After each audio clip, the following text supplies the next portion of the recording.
The Gupta-linked mobile clinic operator Mediosa leapt into the headlines in late February when there was collective outrage over the 30 million rand prepayment to the company by the Northwest Health Department. Since then, the company's management has fled.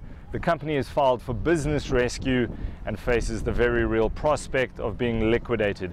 But there's another side to this story, the human side. My name is Gabriel Mampane. I'm one of the employees of the Mediosa mobile unit. I work there as an optometrist.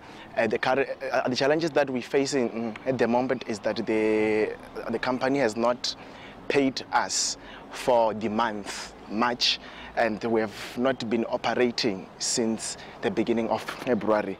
We last received our salaries in mid-February, receiving for January.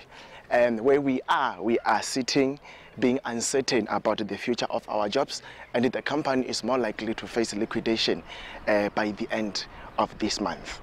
Gabriel, so you're only one of exactly how many people that are affected by this uncertainty in Mediosa? There are plus minus 130 to 140 employees, of which 90% of those, we're talking about healthcare professionals. We're talking about the scarce skills such as the optometrists, the oral hygienists, the phlebotomists, the nurses, the clinical associates, the enrolled nurses, and the assistant nurses, of which some of these skills, they are needed in our public health.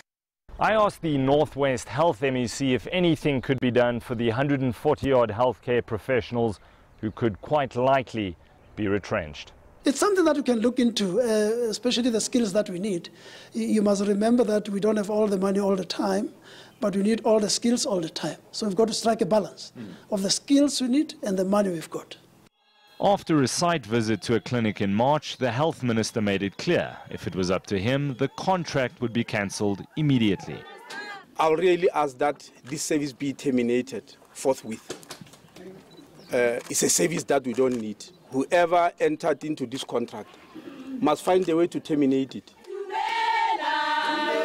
Mampane is appealing to both the presidency and provincial and national health departments to come to their rescue, saying the situation is not of their making.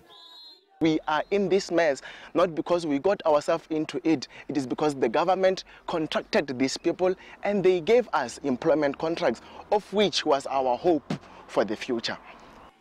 The mobile clinics haven't moved since the 1st of February and remain parked. At the same time, staff have returned home while they await news of any possible payment and to hear if the contract has a future. Appel, Brits in the Northwest.